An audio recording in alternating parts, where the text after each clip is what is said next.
Pernahkah kalian merasa di tempat yang paling sunyi sekalipun, sebenarnya kalian tidak pernah benar-benar sendirian? Terutama di sebuah gunung yang memiliki reputasi sebagai kerajaan bagi mereka yang tak kasat mata. Selamat malam Sobat Nusantara, bagaimana kabarnya? Semoga kalian semua sehat selalu dan sukses selalu dimanapun kalian berada. Selamat datang kembali di sisi gelap Nusantara. Di video kali ini aku akan membawakan cerita rahasia sang penari putih di Gunung Salak. Duduk yang nyaman, matikan lampu kalian karena di mana cahaya padam, disitulah kisah dimulai.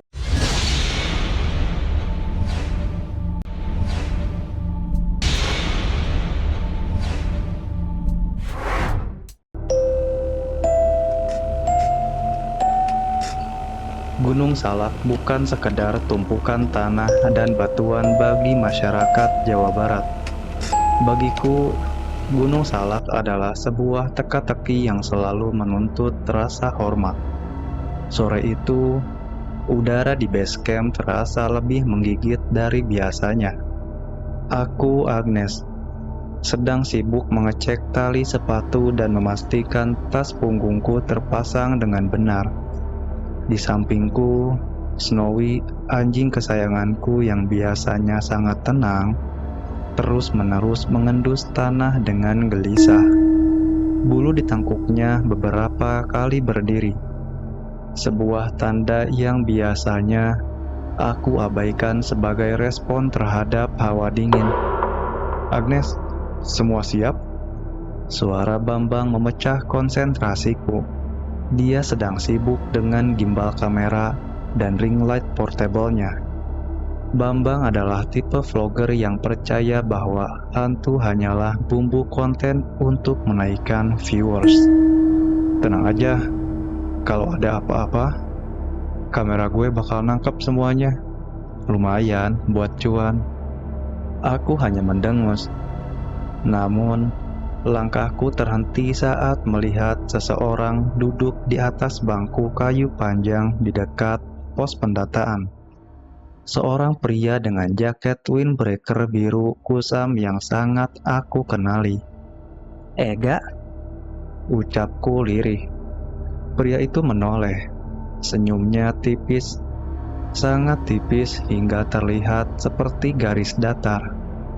Ega adalah mantan kenalanku. Atau lebih tepatnya, seseorang yang menghilang dari lingkaran pertemanan kami setelah pendakian terakhirnya tahun lalu. Ada rumor dia tersesat, tapi kemudian ditemukan selamat, meski mentalnya agak terguncang. "Aku datang untuk merayakan Ramadan, Agnes," katanya dengan suara yang datar, hampir tanpa emosi. "Gunung Salak sedang ingin berpesta." Kalimatnya janggal, sangat janggal. Tapi Bambang, dengan sifat so asiknya, langsung merangkul Ega. "Nah, makin ramai makin seru. Ayo, mumpung kabut belum terlalu tebal." Kami mulai mendaki. Snowy yang biasanya selalu memimpin di depan, kali ini justru terus berjalan di belakangku. Dia terus mengeluarkan suara geraman rendah. Setiap kali matanya melirik ke arah Ega, aku mencoba berpikir rasional. Mungkin Snowy hanya belum terbiasa dengan aroma Ega, tapi di dalam hati, aku merasa ada yang salah dengan cara Ega berjalan. Dia tidak terlihat terengah-engah. Langkahnya terlalu ringan, seolah-olah kakinya tidak benar-benar menekan tanah berlumpur yang licin itu. Kejanggalan pertama muncul saat kami melewati sebuah pohon besar yang dikelilingi kain kuning. Aku melihat Ega berhenti sebentar, menunduk dan membisikkan sesuatu. Saat dia menoleh ke arahku, matanya yang tadi loyo mendadak terlihat sangat tajam, memantulkan cahaya senterku dengan warna kemerahan yang tidak wajar. "Jangan menoleh ke belakang kalau dengar suara musik ya," bisiknya saat melewatiku. Aku hanya terpaku. Suara musik? Di tengah hutan rimba seperti ini? Aku mencoba mengatur napas, meyakinkan diri bahwa ini hanya kelelahan psikologis. Memasuki wilayah hutan bambu, atmosfer berubah drastis. Pohon-pohon bambu yang tinggi menjulang, saling bergesekan, kena angin, menciptakan suara yang terdengar seperti rintihan panjang. Cahaya bulan tertutup rapat oleh kanopi hijau di atas kami. "Gila, ini spot keren banget buat narasi horor," bisik Bambang sambil terus mengarahkan kameranya ke kegelapan. Kalian denger nggak? Kayak ada suara orang nyuci baju di sungai." Aku berhenti. Tidak ada sungai di dekat sini. Yang ada hanyalah keheningan yang menyesakkan. Namun, setelah aku menajamkan pendengaran, Bambang salah. Itu bukan suara orang mencuci. Itu adalah suara kain yang dikibaskan, pelan dan berirama. Snowy mendadak berhenti total. Dia duduk, menatap lurus ke celah-celah batang bambu, dan melolong panjang. Itu bukan lolongan biasa. Itu adalah suara ketakutan yang murni.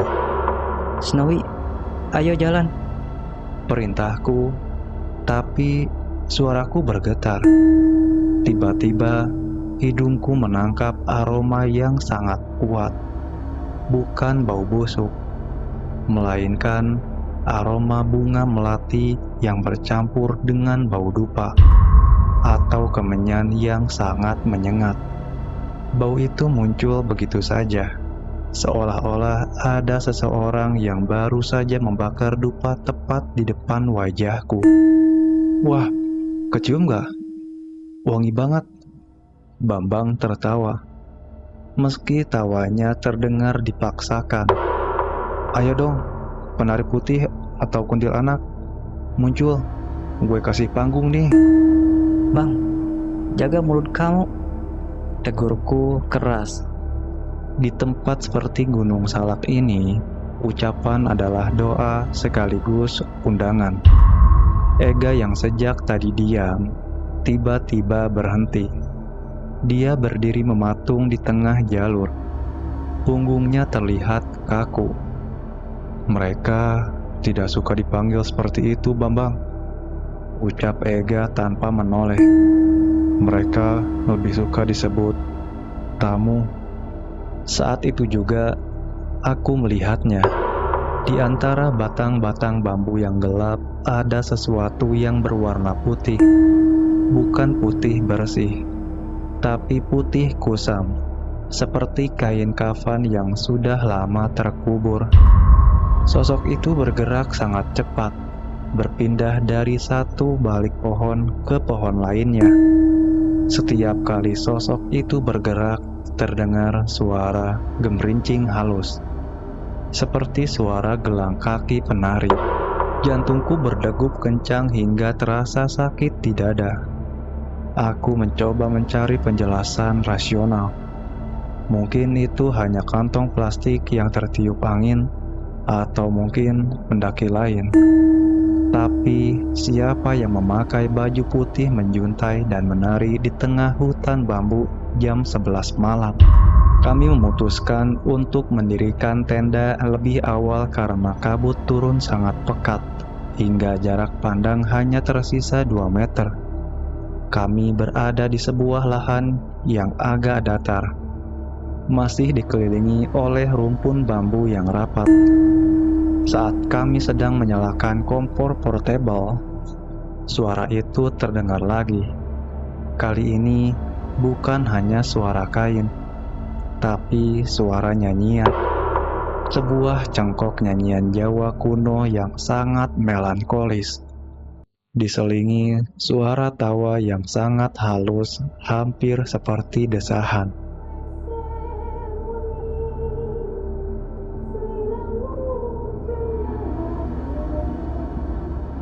"Siapa itu?"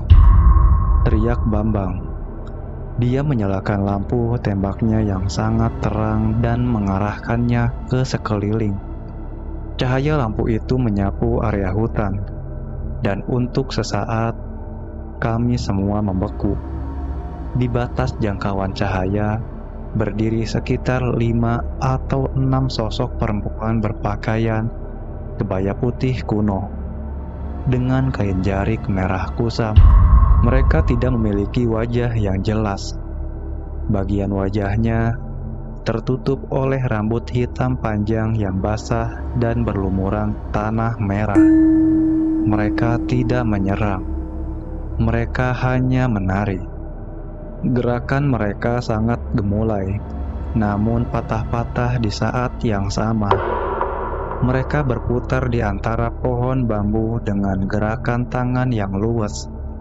Suara gelang kaki mereka, kerincing-kerincing, terdengar sangat nyata di telingaku. Gue harus rekam ini. Tangan Bambang gemetar hebat saat memegang kamera. Tapi anehnya, layar kameranya hanya menampilkan noise statis berwarna abu-abu. Tiba-tiba, salah satu penari itu berhenti dan menoleh ke arah kami. Meski wajahnya tertutup rambut, aku bisa merasakan tatapan matanya yang dingin menembus jantungku. Dia mulai tertawa. Awalnya pelan, lalu berubah menjadi pekikan melengking yang membuat telingaku berdenging. "Agnes, panas!" Ega tiba-tiba ambruk. Tubuhnya mengejang di tanah. Ega, kamu kenapa? Aku mencoba memegang bahunya, tapi kulitnya terasa sedingin es. Di saat yang sama, Bambang mulai bertingkah aneh. Dia menjatuhkan kameranya. Matanya mendelik ke atas hingga hanya terlihat bagian putihnya saja. Dia mulai menggerakkan tangan, meniru gerakan tari para sosok di luar sana. Suaranya berubah menjadi suara perempuan tua yang serak. "Kenapa kalian datang ke sini tanpa permisi?" Suara itu keluar dari mulut Bambang. "Tempat ini bukan untuk pamer. Tempat ini adalah rumah kami." Suasana menjadi sangat kacau. Bambang dan Ega kini bersujud di tanah, tapi tubuh mereka bergerak-gerak tidak wajar. Seolah-olah ada sesuatu yang memaksa tulang-tulang mereka untuk menekuk ke arah yang salah. Mereka menggumamkan bahasa yang tidak aku mengerti. Sebuah dialek kuno yang terdengar seperti geraman binatang. Snowy menggonggong dengan sangat keras, mencoba menarik-narik jaketku, menyuruhku lari. Tapi aku tidak bisa meninggalkan mereka. Para penari putih itu mulai mendekat. Mereka melayang perlahan, mengecilkan lingkaran di sekitar camp kami. Bau bunga melati tadi kini berganti dengan bau anyir darah yang sangat tajam. Aku bisa melihat detail baju mereka sekarang. Kebaya itu robek-robek dan penuh bercak coklat kering seperti darah lama. Pergi kalian!" Teriakku sambil melemparkan garam yang untungnya selalu kubawa di tas kecil. Tapi mereka tidak bergeming. Salah satu penari yang tampaknya adalah pemimpin mereka berdiri tepat di depan api unggun kami yang mulai meredup. Dia mengangkat tangannya, dan tiba-tiba api itu padam seketika. Kegelapan total menyergap. Dalam kegelapan itu, aku hanya bisa melihat mata mereka. puluhan pasang mata merah yang menyala di kegelapan hutan bambu. "Agnes, tolong!" Itu suara Ega, tapi terdengar jauh sekali, seolah dia berteriak dari dasar sumur yang dalam. Aku teringat pesan nenekku, jika kau terjebak di dunia mereka, hanya satu yang bisa menyelamatkanmu: kerendahan hati dan doa. Aku bersimpuh di tanah yang becek. Aku menutup mataku rapat-rapat, mengabaikan suara tawa dan gesekan kain di sekelilingku. Aku mulai merapalkan ayat-ayat perlindungan yang aku hafal. Suaraku awalnya bergetar, hampir tak terdengar di tengah kebisikan gaib itu. Tapi semakin aku fokus, semakin aku merasa ada sebuah kehangatan yang mulai menyelimuti tubuhku. La ilaha illallah. Aku berteriak dengan sisa tenagaku. Tiba-tiba Snowy melompat ke arah sosok penari di depanku dan melolong dengan frekuensi yang sangat tinggi hingga membuat kepalaku sakit. Di saat itulah sebuah kilatan cahaya, mungkin petir atau mungkin hal lain, menyambar pohon bambu di dekat kami. Suara tawa itu berubah menjadi jeritan kesakitan yang memekakan telinga. Angin kencang tiba-tiba berhembus, menerbangkan debu dan daun-daun bambu kering. Aku merasakan sesuatu yang dingin melewati tubuhku, seperti air es yang disiramkan ke punggung, dan kemudian hening. Benar-benar hening. Cahaya fajar mulai menyelinap di antara celah bambu. Aku terbangun dengan posisi terduduk di tanah, bersandar pada tas punggungku. Tubuhku terasa seperti dipukuli, pegal dan kaku. Aku melihat Bambang dan Ega masih tergeletak di dalam tenda yang sudah setengah roboh. Mereka bernapas dengan teratur, meski wajah mereka sangat pucat. Snowy duduk di sampingku, menjilati tanganku. Dia terlihat sangat lelah, bulunya kotor penuh lumpur. "Agnes?" Ega terbangun duluan. Dia memegangi kepalanya. Kita masih di Gunung Salak." Aku mengangguk pelan. Kamu ingat apa yang terjadi? Ega terdiam lama. Dia menatap tangannya yang gemetar. Aku ingat, mereka menarikku. Mereka ingin aku tetap tinggal untuk menemani mereka menari. Mereka bilang, aku sudah ditandai sejak tahun lalu. Aku menatap Ega dengan ngeri. Jadi itu alasannya dia menghilang. Dia tidak benar-benar tersesat karena teknis, tapi karena dia disimpan oleh mereka. Saat kami sedang berkemas dengan terburu-buru, Bambang tidak mau menyentuh kameranya yang tergeletak di tanah. Mataku menangkap sesuatu di dahan pohon bambu tepat di atas tempat kami mendirikan tenda. 2 utas kain merah kusam terikat erat di sana. Kain itu tampak tua. Serat-seratnya sudah mulai hancur. Itu adalah kain yang sama dengan yang dipakai para penari tadi malam. "Itu tanda," bisik Ega. "Tanda kalau mereka melepaskan kita, tapi mereka akan selalu tahu di mana kita berada." Kami turun gunung dalam diam. Tidak ada lagi candaan vlogger dari Bambang. Dia bahkan menghapus semua rekaman perjalanannya hari itu. Meski kameranya mendadak berfungsi normal kembali saat kami sampai di bawah. Saat aku sampai di rumah dan memandikan Snowy, aku menemukan sesuatu yang membuat jantungku hampir berhenti. Di balik kalung leher Snowy terselip sebuah bunga melati kecil yang masih segar, putih bersih dan sangat harum. Padahal tidak ada pohon melati di sepanjang jalur pendataan bawah. Sampai sekarang, setiap kali aku menutup mata di malam yang sunyi, aku masih bisa mendengar suara gelang kaki itu. Kerincing-kerincing. Dan aku tahu, di suatu tempat di hutan bambu Gunung Salak, mereka masih di sana, menari, berputar, dan menunggu pendaki berikutnya yang cukup sombong untuk menantang kesunyian mereka. Hati-hati dengan ucapanmu di gunung karena terkadang para penghuni di sana tidak hanya mendengarkan, tapi mereka juga ingin mengajakmu menari dalam keabadian. Terima kasih banget buat kalian yang udah nonton videonya dari awal sampai akhir. Kalau kalian suka dengan video ini, kalian bisa klik like di bawah ini dan share ke teman-teman kalian. Kalau kalian merasa merinding meskipun cuma sedikit.